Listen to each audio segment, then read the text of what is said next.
Hello and welcome to another episode of the CG Garage. This is episode number 405 featuring Aoi Yamaguchi, who is a master calligrapher who I had the pleasure of hanging out with over at THU back in September, actually. So this is a kind of an older podcast, but I've been saving these up and keeping them going because I recorded so many of them at THU. She is absolutely wonderful. The art of calligraphy is an art form that is massively people really don't know much about it. So it was great to have her on and to explain a little bit about it, its history, its art form, its technique, the tools used for it, and some of the amazing stuff that she has done and how her past has sort of, grown from all of the amazing things she does. I just thought it was absolutely wonderful. And you guys should totally watch the video of this because we recorded it right near the beach in Portugal, which was really, really great. Anyway, Kristen, what did you think of Aoi? Yeah, well, like you said, we get a really good in-depth history of calligraphy and just how it's used with a brush and ink, which I didn't know traditionally that's how it was done. And then she just talks about how it's almost like a part of meditation, discipline, education, and also that the Buddhist monks, they use it to practice in their daily training and rituals. So that was really cool to hear. And she also discusses just a little different levels of calligraphy. And you kind of said it's like karate. You move up. You submit your work. You get judged on it. And she did it. She practiced from 6 to 18 years old. And now, it's her lifestyle. It's what she does. And she explains how it's almost like an endless process, just the challenge of trying to get out of your head, and how it's like it flows like a river. So I don't know. And I watched several of her performances, and they're so intense to watch, and the way it's just such a cool art form. But yeah, and just other things. She talks about the different hairs that's used in a brush and how like it's innovating calligraphy more with technology and in her performances. So a lot of stuff in this podcast and very interesting. Yeah, she's fascinating. And it's really kind of interesting to sort of see how she blends some very, very strong, thousands of years of tradition with innovation and technology at the same time. And it's just kind of a fascinating thing. And I learned so much about it, and like you said, my kids were, did a lot of karate, Japanese karate specifically, and sort of seeing her discuss that form of perfecting that stroke or even just grinding the ink, making the ink itself and all of that stuff was just so fascinating. And it really did remind me of, having to pass your belt test and doing the right kata for in karate, and the way she discusses those strokes and the intensity of how you do them, and just really fascinating. So I absolutely love this. I learned so much from her. And I definitely want to keep in touch with all the amazing stuff she does. So definitely go. By the way, you should go check out the show notes on this and follow her on Instagram, because it is you can just see some of the crazy, amazing stuff that she does. So really great. And it was a real pleasure to hang out with her. Okay, so it is the end of the year, so we don't actually have that much new stuff happening towards the end of the year. Most of it will be happening, obviously, towards in the beginning of 2023. So we don't have any new products that we're announcing right now. And, a lot of our events are sort of on hold until next year. So we're not going to announce anything. But if people want to know more about the podcast and continue to follow us there, Kristen, where can they go? You can go to facebook.com/CG Garage Podcast or chaos.com/CG Garage. And if you like to watch us, go to youtube.com/Chaos Group TV. Perfect. And I do highly recommend you guys go to our YouTube to check out, you can see the video of this podcast. If you're just listening to audio form, the video is actually pretty cool as well. But go check that out. And of course, if you have any ideas or comments or anything about this podcast, or want to know more from other things, or any subjects you want us to cover, or ideas of guests, we'd love to know. Just go to labs@chaos.com. And it is our email. Again, that is labs@chaos.com. But for now, please enjoy episode number 405 with Aoi Yamaguchi. Welcome to another CG Garage, where the Chaos Group talks. You'll know it's over when the last bucket drops. We're gonna fire off rays in high dynamic range. We know that ambient occlusion is passé. Global illumination won't lead you astray. And while image-based lighting is really swell, you need to make sure everything has Fresnel. I need a bit of a history. Yeah. What should we start? Should we start with your history or the history of calligraphy? Oh, interesting question. Mm-hmm. History of history of calligraphy, I guess. How? I mean, my wife did some calligraphy, but she did traditional pencil Western calligraphy. Okay, yeah. Yeah, so which is beautiful and it's a Yeah. great, wonderful art, and I've always been fascinated. I have terrible handwriting and I'm dyslexic, so Yeah. so calligraphy was not for me. Yeah. But I appreciate it. So tell me a little bit about the history of calligraphy in Japan. Yeah. So the Japanese calligraphy, the history of it. So Japanese writing system, we use kanji and hiragana and katakana, and the writing system itself originally came from China. Yeah, about like 1700 years ago. Chinese, the history of Chinese calligraphy itself is only more than 4,000 years in its history, and in Japan is only like compared to that only 1700s or a little bit more than that. Right. So mainly we use kanji, but not all the Japanese kanjis are the same as Chinese characters. We have our own way of reading them. Okay. So we have the Chinese reading and Japanese reading for each characters. Right. And different meaning as well. So when it's used in the sentences, it could mean different things, when in Chinese or Japanese. Okay. Yeah, and then there is hiragana, which is the Japanese alphabet, basically. It's like a, u, e, o, ka, ki, ku, ke, ko. It's phonetic and it only shows the sounds.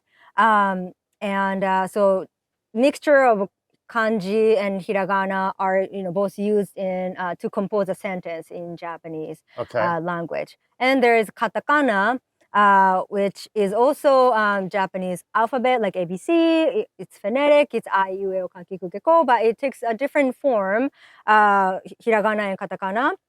The hiragana and katakana are basically a simplified form of kanji. So when you look at the form, and then if you just trace back the history of it, it's originally a kanji, and then it was simplified over time to become the hiragana. And it has been said that hiragana has been it's a female hand because it was mainly developed by women back in time in Japan, because education was not available for women, only available for noble family or people work in like a government or officials and things like that. So women also started to find their own ways of expressing themselves, writing haiku and a tanka, and then sharing that with others, and that was like one of the things that people enjoyed doing them back in the day. Right. So we have hiragana and katakana and kanji. Those are the three characters we use. Right. Yeah, in writing.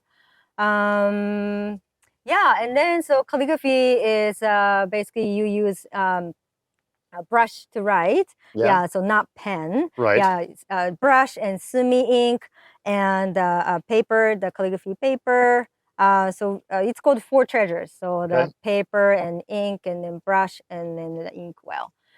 So we use these tools to write letters. Wow.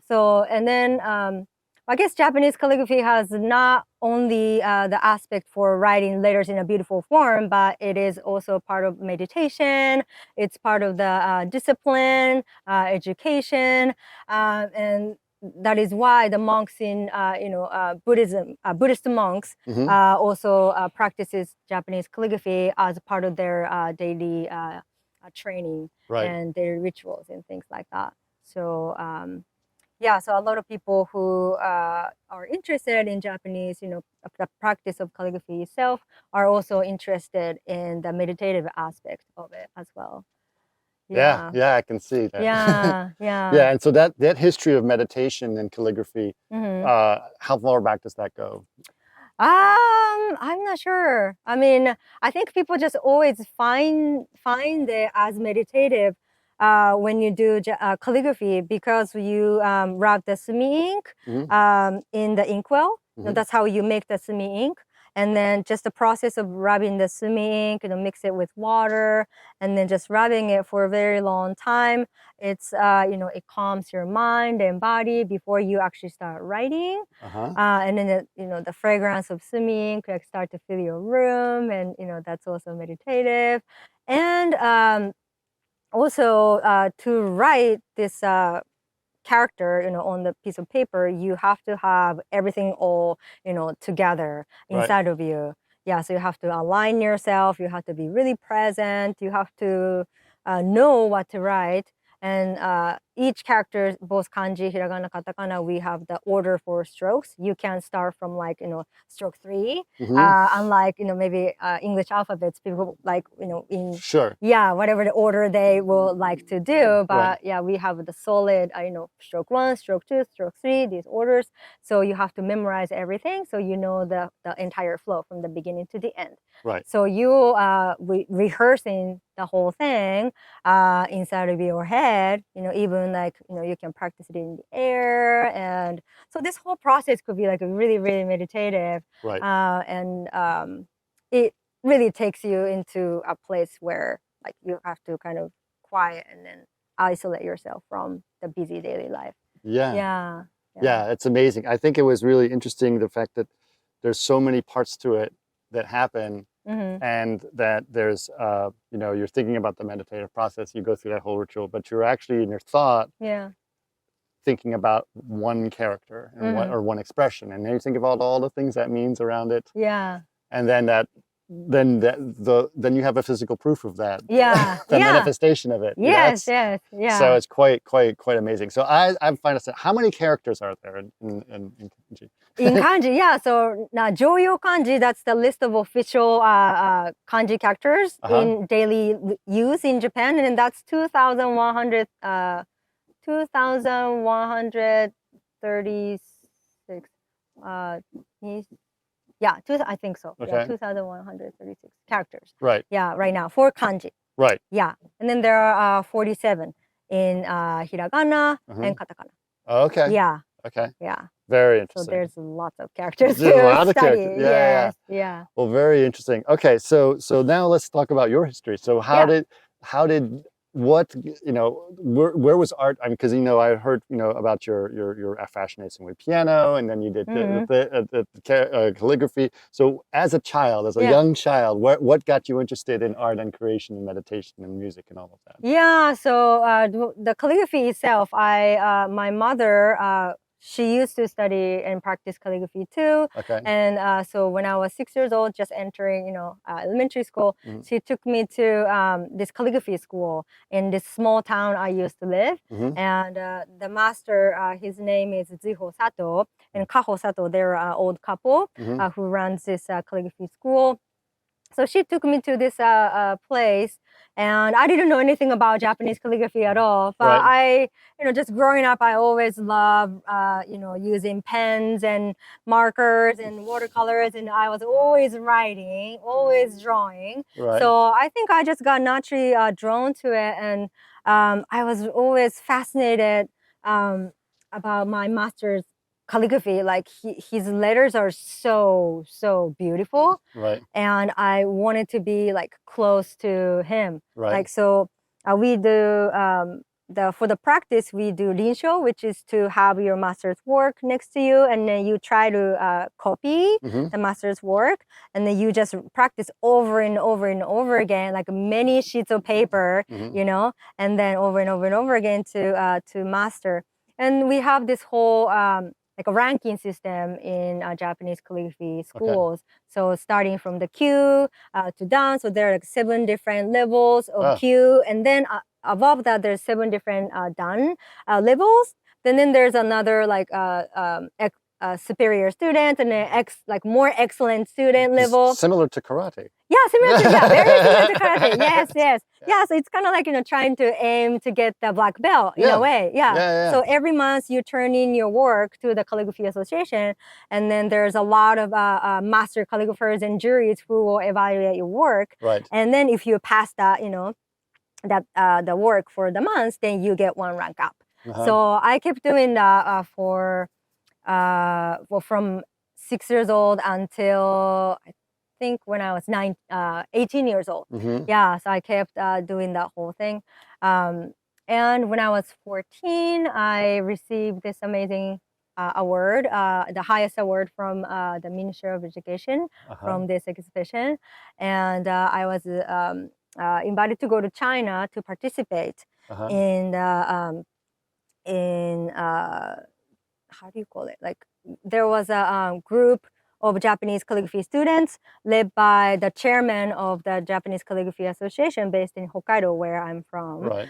He will lead the whole group to go to China, and then we'll be paired with a Chinese student, and then we both write the calligraphy work and exchange. Okay. So I think we spent about a week in China visiting different cities, and you know, I started studying English when I was 12 years old, but I couldn't have a good conversation with the local Chinese students. Right. But just looking at how this Chinese student wrote his own calligraphy work, I could just tell and understand so much about how he appreciates calligraphy, how the mannerism, his sophistication, like his personality. Like I could tell so much about him that I was paired with, and we exchanged, you know, the works at the end. But after that, like even though we didn't have a conversation, you know, much, but after that we after all that tour, you know, we exchanged letters, and then we still maintain some relationship afterwards. Like we became really good friends. Interesting. Yeah, so that experience really opened my mind. I thought, wow, beyond language barriers, calligraphy, you know, art can be connecting people. Yeah. Yeah. And so I thought at that time, 14 years old myself, I thought this is something I want to do with my life in some form. You know, just being a bridge between Japanese culture and foreign countries. I didn't know how. Calligraphy was just something I was good at, and I never thought that I would be doing that as my career. Yep. But yeah, so that was kind of opening the door for me, the whole experience. Yeah. And also in high school, I had another amazing calligraphy master I studied under. He was a very opposite type of calligrapher than compared to the Master Ziho Sato. Right. I studied, you know, from when I was 6. Master Sato is very strict. Okay. But then he's also very, I mean, his letters are so sophisticated and elegant, and everything is like in a beautiful, beautiful, immaculate balance. But then this calligraphy teacher in high school, Masazumi sensei, he's a very free-spirited teacher. So he would ask students in high school, you know, class to bring poetry that you like, or some lyrics of the songs you like, and then bring that to the class, and then let's write that in the class. Okay. And I was like, ooh. Right. I mean, I've been always writing poetry. I love music. There's like, you know, definitely so many favorite songs that I would be, you know, picking this one phrase from. And so I did that to the, you know, in the class. And then he would look at students' work, and, you know, from my eye, I've been doing calligraphy for like so long, you know. So I'll be able to tell like, oh, that work looks good, or that work looks bad, you know. But then he would look at one of the students' work that looked to me at that time looked kind of maybe unbalanced. Yeah. But he would say like, wow, look at this stroke, so bold and powerful, and that really looked like, you know, you, you know, or something like that. That he always had like positive comments in any, you know, expression, like any type of stroke. Interesting. And yeah, so I thought that was like, wow. Right. Because you've been taught such a strict discipline for so long. Yeah. So I thought at the time, like, oh, okay, calligraphy can be an expression, like artistic expression, not just about writing letters in a beautiful form. Right. So it's beyond that. So after that experience, I started to write my own poetry that I've been, you know, composing since when I was little. I have like so many notebooks or collections of, you know, pieces I've been writing. So I started to write that as my work. And so I think around that time, already, like I think that's when I started to write my own calligraphy artwork, inspired by the music I like, and I would play the song that I like, and I would write the lyric of the song, in calligraphy and something like that. So, and I did enjoy doing that. Right. Yeah, and then at the high school we had this exhibition, and then we could look at other students' work, and it was really inspiring to see what others came up with. Yeah. Yeah. So I think it was natural for me. I used to dance in high school too. Like I was doing a hip hop dance and jazz and a little bit of break dancing. Okay. Yeah. Yeah. So everything kind of all came together. Like I wanted to do a live performance, just with the music, and everything kind of came into one place. So after high school, I decided to study abroad. I didn't find any university that I wanted to go in Japan. Okay. So I told my parents I want to go to foreign country to study. Right. And then they encouraged me and they supported me. So I wanted to do like street performance, and things like that. Just like something that I would maybe never do if I was just in Japan being a nice, dedicated student. So just kind of wanted to go beyond the boundary, just get out of the box and then do something like crazy. Just pursuing my passion. So that's kind of how I started to create my own work. Where did you go? I ended up in the United States. Okay. Yeah, near San Francisco, Bay Area. So I spent like 18 years in the San Francisco Bay Area. Okay. Yeah, going to college, graduating from university, and then I applied for artist visa as a Japanese calligrapher, which was a lot of work to a lot of work to get, because people have no idea how to value Japanese calligrapher. Right. And but I was very fortunate to be supported by amazing galleries, and also my masters and the association in Japan, and eventually I got the artist visa. Okay. Yeah, so I started to do calligraphy as my career then. Wow. Yeah. Okay. And so that's been a long time now. Yeah, it's been a long time. Yeah, it's been a long. How was it? How was the transition to Western culture from Japan? Oh, that was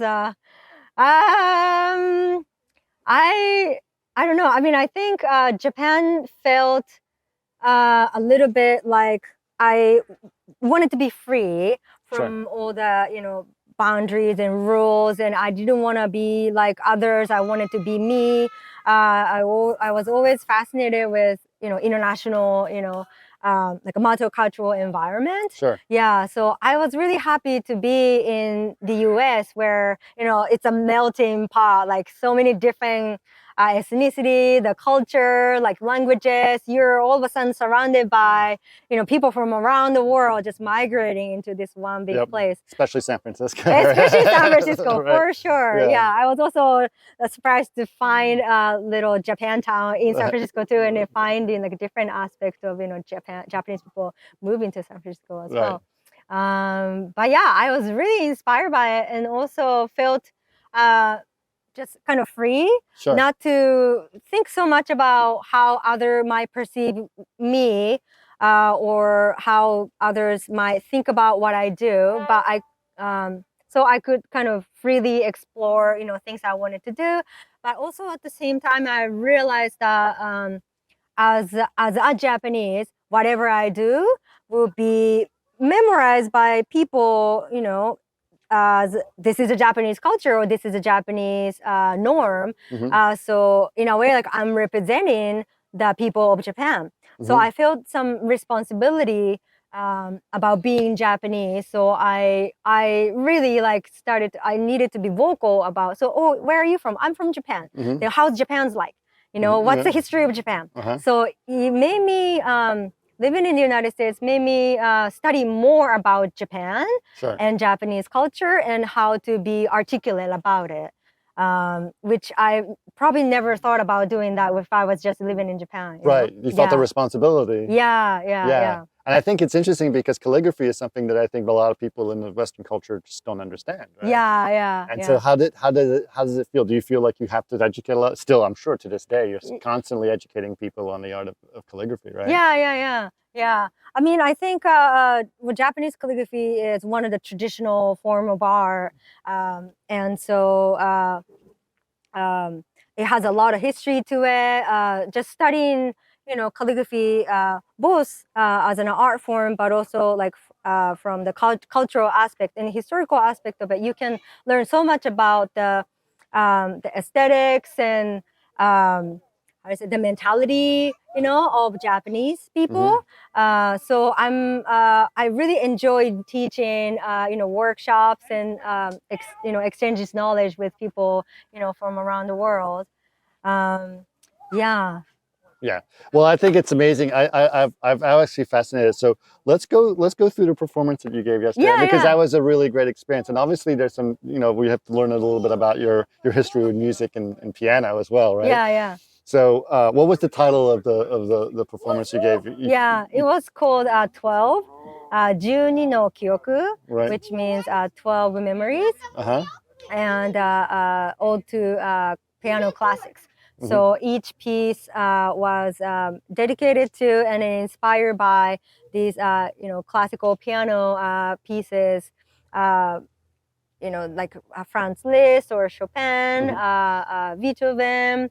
Um, so yeah, I was trying to kind of go back to my roots, just revisiting my memories. And as I said earlier, I'm always fascinated and inspired by music.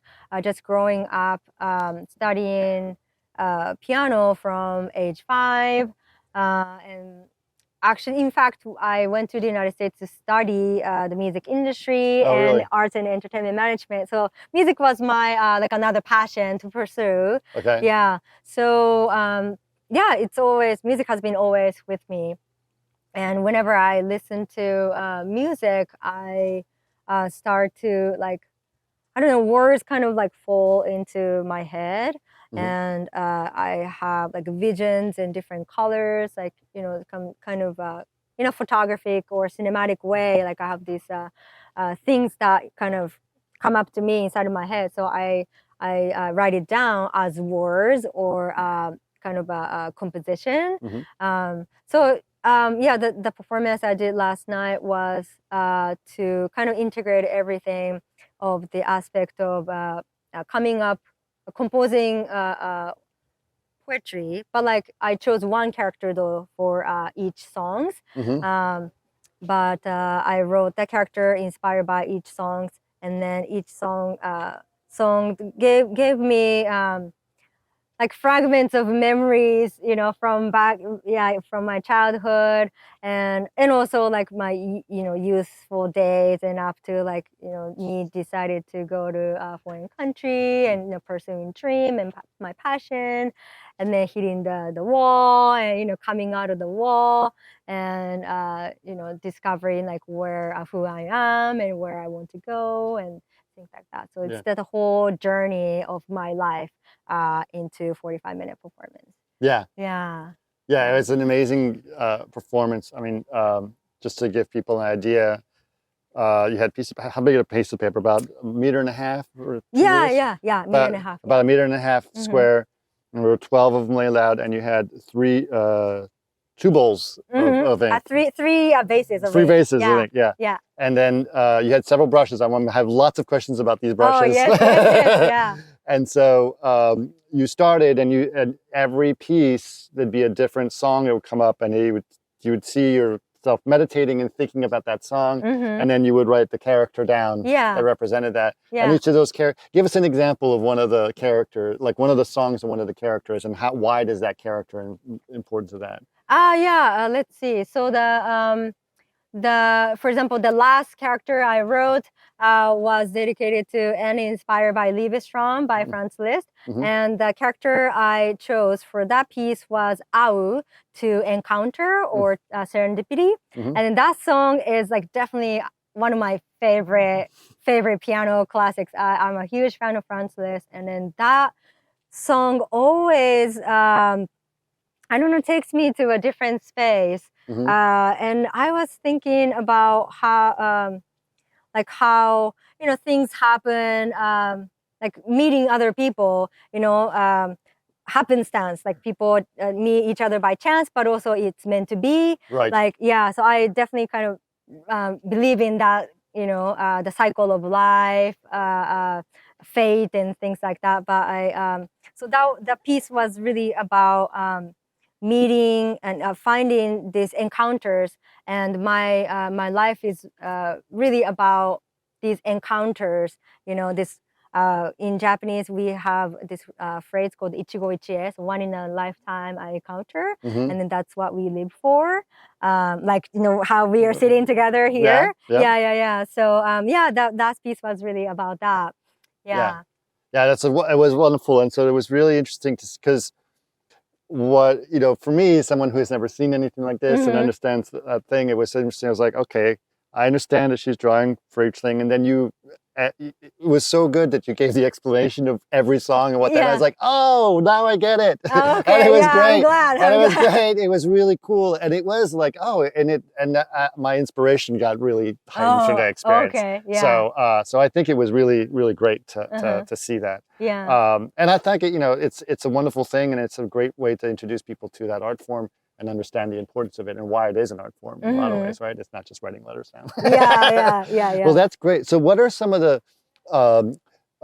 biggest challenges you've had with calligraphy? Like where you said you hit a wall at some point or whatever. What were some of your hardest moments? Hardest moments. Hardest moments is, I guess, when I'm not satisfied with my work, but I just can't nail it. Yeah. And I would try like days and days and days, and then I just still can't nail it. Well, performance like that is, just I get a one shot, to do a performance. But when I normally create my own work to, for display purposes or to frame it, then I will be, I'm usually writing many, pieces of work. And so my floor will be filled with so many papers, just so many pieces I've written. And then I put them all up on the wall and then look at it from the far. Right. And then figure out which one is the best. Right. So yeah, it's an endless process. And when I just can't, nail and then can't find a piece that I'm like, oh, yes, this is it, then it's just like, feels so endless. I need to take a break and then maybe take, a couple of days of rest and then come back. And then when I come back with a fresh mind, sometimes I just boom, this is it, like in just one shot. Right. So trying, I think the challenge of calligraphy is to trying to get out of your head. Right. Because when you start to think too much about it, you can be free. Right. And that's when the characters, your strokes don't flow. Yeah, you want to be flowing. You want to be, like a river, right? Like a river is never stopping. Like it's just always, and it's the current that's always going. So you want to be like that. You want to be just like a river that's always flowing. Right. And then if it stops, then that, disrupt the whole flow. Right. So I think how to get out of your head and then be free. That means you have to overcome your fears, right? So that is definitely challenging. Everybody has fears. I also have fears too, but how to overcome that fear and then just shake it all off and then be free. Don't think about too much. Just go for it. Right. Getting to that point is always, I guess, one of the challenging moments as well. I agree. I think what's interesting is that the amount of time you go from blank piece of paper to calligraphy is not much time. Yeah, not much time. But if you don't get it right, you have to do it over again. You have to start with a new blank piece of paper. Yeah, you don't just keep working on it. Yeah. You can't. There's no command Z. No, there's no command Z. You just you gotta do the whole thing. But so that the idea of it, it's something that's very quick. But it takes practice and practice and practice to do it. Yeah, do it correctly. Practice. Yeah, even for a performance like yesterday. Yeah. Starting from the whole conceptualization to sketching out, the order of the songs and then what character to write, and then I explore different forms of writing.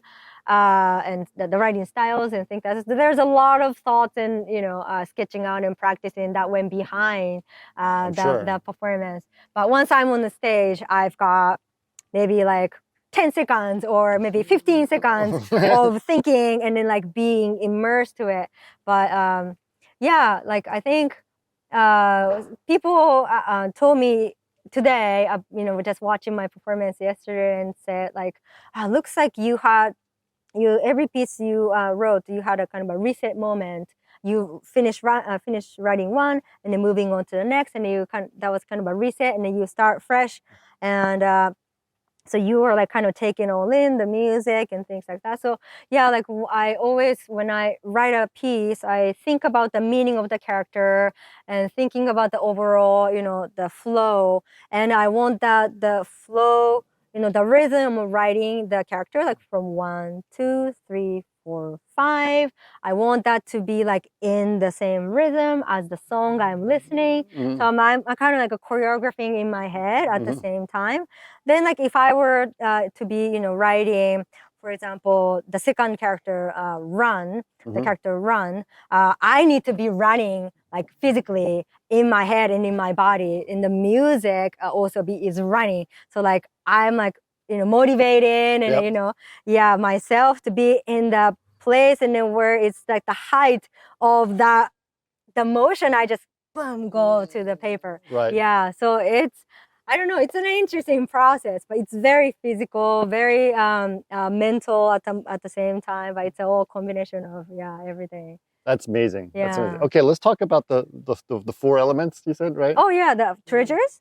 The paper, Yeah. the brushes, Uh-huh. the ink, and the inkwell. Yeah. All right? Yeah, I got it yeah, right? yeah. Okay. Yeah. All right. So let's start with the paper. Yeah. Let's talk what's the paper made of? Yeah. So paper is it's called gasenshi in Japanese. So it's made of pulp, and a lot of nowadays a lot of calligraphy papers are machine made, but they are it's type of washi, the Japanese paper. So it uses the natural fiber to make. And there are also hand made papers as well, which uses a very traditional approach, which is to have this big container with the how do you call it, like a sieve or a mesh sort of, and then you lay out all this paper pulp, and then I use water and then press it down, and this whole process. So yeah, the calligraphy paper is a certain type of washi. Yeah, and it's very, very delicate and thin. There are so many different types of So paper. it's not you don't use a thicker paper like an art for like art projects. Sometimes use a thicker paper. It's very thin, right? Yeah, the traditional calligraphy paper is pretty thin. Like it's not like a watercolor paper, Yeah, exactly. or like it's not like a cardboard thick. Right, yeah. Yeah, it's very thin and delicate. So if you write, you can see the ink, on the back of the paper. Right. Yeah, but this Japanese paper is really, really good with sumi ink, because it observes the sumi ink, and then if you use the sumi ink to write on Western paper, on top of the Western paper, the ink just sits on it, and then gets the water from the ink evaporates and gets hardened. Right. So it becomes shiny on top. But instead, the Japanese paper, the sumi ink and the paper merges together. Okay. So the ink is not just sitting on it, but it's in the paper. Right. Yeah. So using that effect, there's a lot to explore using the different type of sumi ink as well. But there are, I think the higher grade the paper is, the more velvety the surface of the paper becomes. Okay. Yeah. Okay. Yeah. That's interesting. And so, I didn't realize the paper. So the paper is completely untreated, and that's how it absorbs everything, right? Yeah, Western yeah. has a film on it. Yeah. Right. Okay. And what about the brushes? You had several kinds of brushes and different things. Yeah. What brush do you choose for what action you're doing? Yeah. So for Japanese calligraphy brushes, there are so many different types of brushes. There's the most common one is horsehair brush, which is hard and pretty coarse. So which is suitable for regular script, which is called kaisho. So it's the most formal, conservative looking, the most traditional form of characters, the writing style.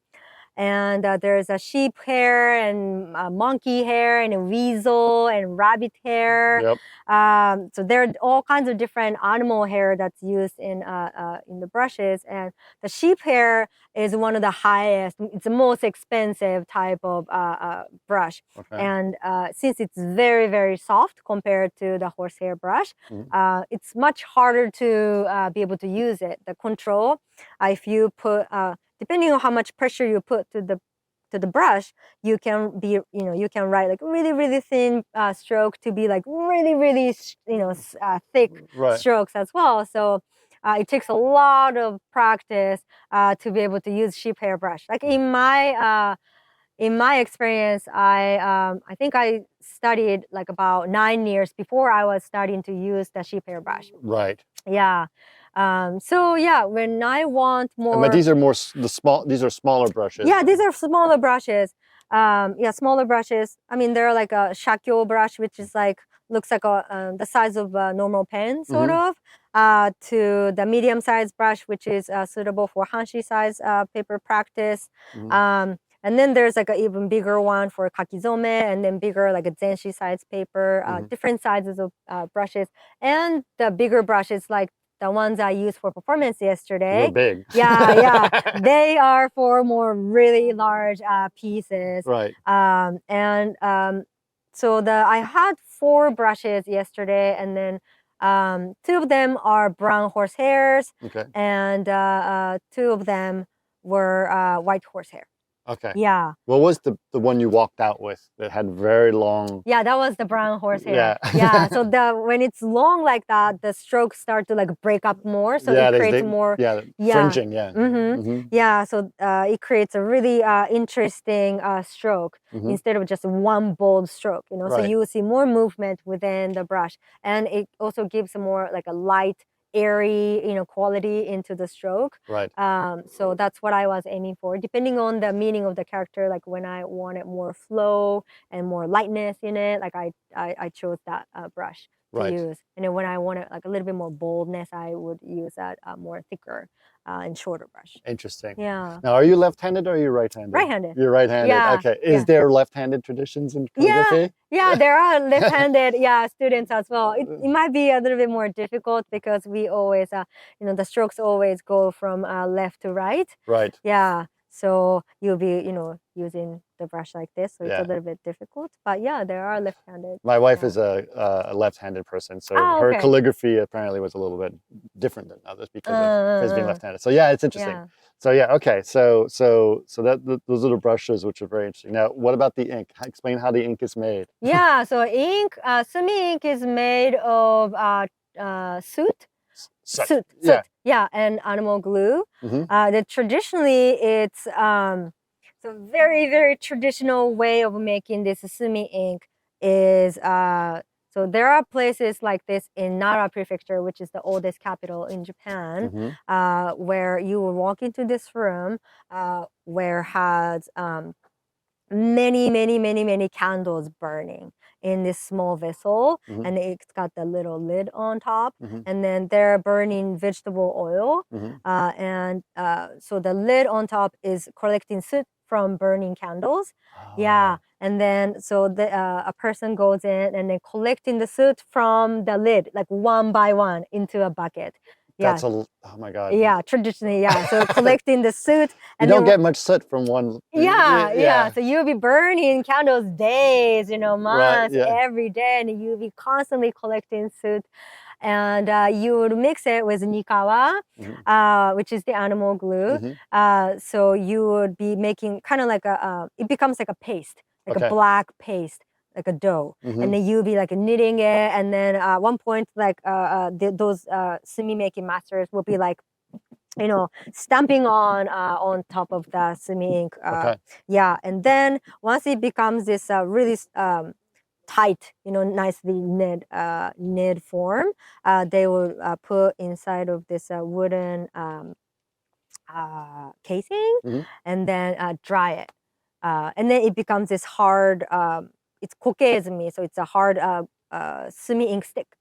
And so when you make the sumi ink, you will bring out your inkwell, and then you put a drip of water into the raised part of the inkwell, and then you gently rub the sumi in the water to merge, and then you'll be like maybe. And that's what makes it liquid, right? Okay. Yeah. And then there are already like a liquid form of sumi ink that's in the bottle now, so sold just like a bottled sumi ink. So for for students or for daily practice, you can just use the bottled sumi ink, and then there are different thickness, like like less condensed sumi ink, which is more loose and it might bleed a little bit on the paper, to like highly, very high condensed sumi ink, which is really good for higher grade of calligraphy paper, and it's more hard, but you can write really solid and beautiful strokes. Yeah. Yeah, that's okay. That's very interesting. So I do a lot of stuff in technology, and I'll constantly have to think about innovation and things like that. And you're dealing with a lot of tradition, and that's really kind of a wonderful thing too. Do you feel that there is innovation that happens in calligraphy, and where do you think, or there is going to be more innovation in calligraphy? Innovation in calligraphy, yeah. Well, I mean, like merging with the technology, or whatever. I mean, what you just did as a performance is an innovative evolvement of calligraphy, right? Yeah, I think so. Yeah, I mean, I think there are a lot of young calligraphers in Japan who are exploring like new ways of like using calligraphy as artistic expression. I mean, there's a lot of people who are doing calligraphy performances, but yeah, I think there is even a machine rubbing the sumi ink for you. They sell it in the calligraphy store, so like your hands get tired of rubbing sumi ink. There's some technology into sumi making. Sure. Yeah, this robot can make sumi ink for you. I mean, I don't have it myself, but yeah, and a lot of some experiments I've done before was to collaborate with VR.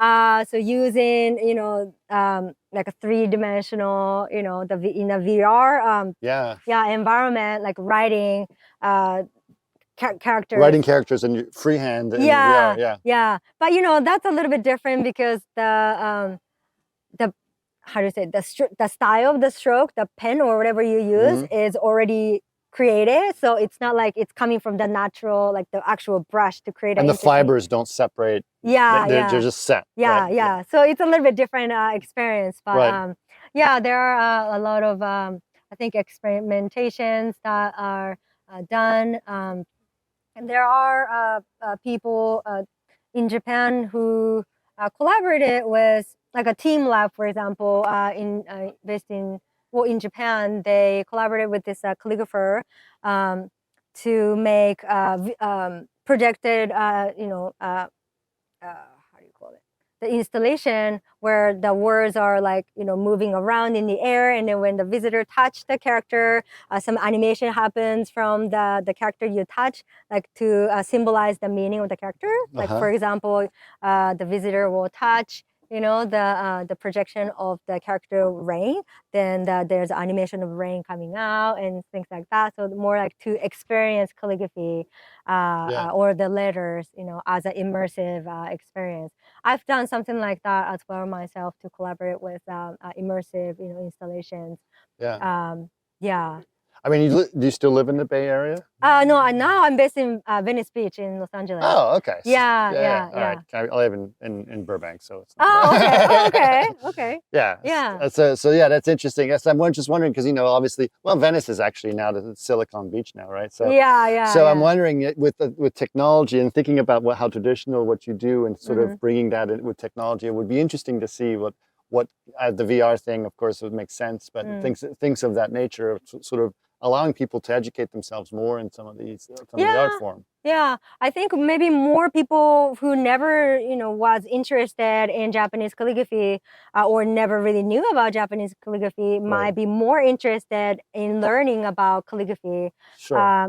So I think it, lowering the bar, make it more accessible to people. Well, I think having the Dan system makes sense, like because my kids did Kyokushin karate.